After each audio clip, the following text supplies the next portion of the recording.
সকাল থেকে এক টাকা ভাড়া মারতে পারি নাই, মনে করেন একটা ভাড়াও পাই নাই, এতটুকু।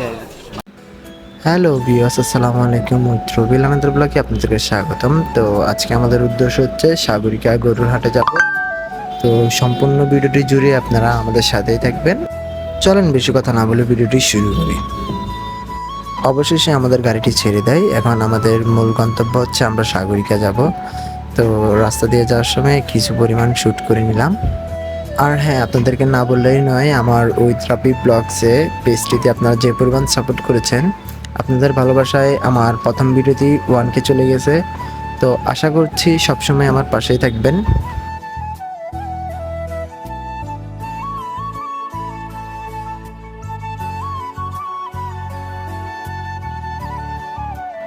আমরা চারজন যাচ্ছি। আমার সাথে ছিলেন সাদাত ভাই এবং আমার বন্ধু নাদিম এবং তরিকুল।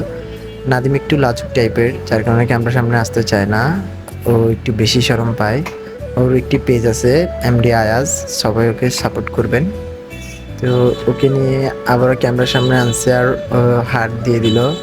একটু লাজুক টাইপের, শরম পায় ও একটু বেডিদের মতো।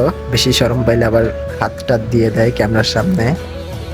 আমরা দেখতে দেখতে অলংকার মোড় চলে আসলাম। অল্প কিছুক্ষণের মধ্যেই আমরা হাটে প্রবেশ করব। তো আমরা হাটের মেইন গেটটি দেখতে পাচ্ছি, সাগরিকা গরু বাজার। পাশে ট্রাকে করে গরু আসছিল। তো এটা একটা আজব বিষয় যে অচেনা শহরে অচেনা মানুষ দেখে তারা হরবরতা খায়, এবং পাশে অনেক হাটের ব্যবস্থা ছিল, কিন্তু আসলে গরু কম ছিল, যার কারণে অবশেষে হাটে প্রবেশ করার সাথে সাথে একটি মহিষ এবং একটি নেপালিয়ান গরু দেখলাম। এটা হচ্ছে বলদ গরু। যিনি কিনেছেন ওনার সর্বোচ্চ বলেছেন 3 লাখ টাকা। তো হাসিল সহ ওনার যাবে আরও অনেক। আমরা এগুলো বাদ দিয়ে ভিতরে প্রবেশ করার সাথে সাথে দেখি যে কিছু গরু সংখ্যক, এগুলো হচ্ছে খামারের, আপনার খামারিরা আনছেন বিক্রি করার জন্য। গ্রামীণ পরিবেশে পালেন তারা। এবং এদিকে কিছু বলদ গরু আছেন এবং নেপালিয়ান আছেন, ভারতীয়ান আছেন, আপনার গ্রামীণ পরিবেশে আছেন, মানে সব কিছু মিক্স করে একই সাথে রাখছেন তাদেরকে। এগুলো একটু বলদ টাইপসের। মদিনা মিট হাউস, ওনাদের এখানে সব কিছু পাওয়া যায়, গরু, মহিষ এবং খাসি সহ সব কিছু পাওয়া যায়। ওনারা আপ্যায়ন চেষ্টা করেছেন আমাদেরকে আপ্যায়ন করার জন্য। তো ওনার নাম্বার ফেসবুক কমেন্ট বক্সে দেওয়া থাকবে, আপনারা চাইলে ওনাদের সাথে যোগাযোগ করতে পারেন কোরবানি গরু কেনার জন্য। মদিনা মিট হাউসের গরুগুলো ভালোই ছিলেন, মোটামুটি দেখতে সুন্দর লাগতো গরুগুলারে। ওনাদের একটাই দুঃখ ছিলেন যে ঘূর্ণিঝড় রেমালের কারণে অনেক গরু মারা যায়। এখন ব্যাপারীরা গরু দিতে চাইতেছেন না। তাও ভারত থেকে কিছু গরু আসছে এবং গ্রামীণ পরিবেশে কিছু গরু আছেন এবং নেপালিয়ান গরু আছেন। সাগরিকা গরুর হাটে দাম কিন্তু অনেক, প্রচুর পরিমাণের বলতে গেলে। আপনারা যাচাই বাছাই করে যাবেন। যেমন কিনা যে গরুর দাম 60,000 টাকা, ওই গরুর দাম হচ্ছে 1,10,000 টাকা। আর যেটি 1 লক্ষ টাকার গরু, সেটি হচ্ছে 2,10,000। তো আপনারা বিশেষ করে যাচাই বাছাই করে যাবেন এবং দেখবেন সর্বনিম্ন গরুগুলো কেনার জন্য ভালো দেখে ভালো পরিমাণের। আর সাগরিকাতে যে গরুগুলো আছে ওগুলো অধিক পরিমাণ ক্ষতিগ্রস্ত।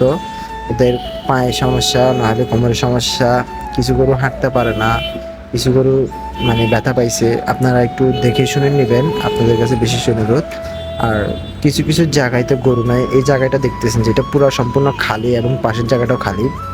এই জায়গা খালি থাকার কারণ হচ্ছে যে ঘূর্ণিঝড় রেমালে যে বন্যা হয়েছে, ওই বন্যাতে আপনার অনেক ব্যাপারী এবং অনেক গ্রামীণ মানুষ ক্ষতিগ্রস্ত হয়েছেন। তার কারণে মানে চট্টগ্রামে গরু আসে নাই এবং জায়গা খালি পড়ে আছে, কিন্তু আর মাত্র 5 দিন বাকি আছে, যে কারণে এখনো গরু আসে নাই। আর মানুষের তেমন ভিড়ও নাই। তো চলেন একটি ভাইয়ের সাথে কথা বলে দেখি, ওনার বক্তব্যটা আমরা শুনি মন দিয়ে। তো ওনা কি বলে শুনি। আপনার একটা ভাড়াও পাইলাম না, কেউ দেখি নাই যে এখন পর্যন্ত একটা মানে গরু নিয়ে যাইতে। এত খারাপ ভাই পরিস্থিতি।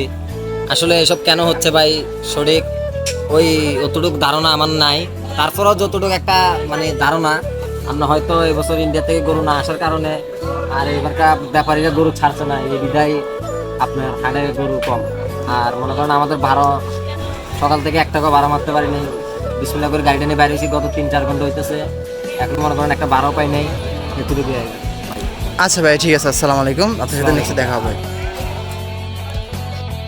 আজকের ভিডিও এখানে শেষ করছি। তো সবাই অপেক্ষা থাকবেন নেক্সট ভিডিওর জন্য। সবাই ভালো থাকবেন, সুস্থ থাকবেন। আল্লাহ হাফেজ, আসসালামু আলাইকুম।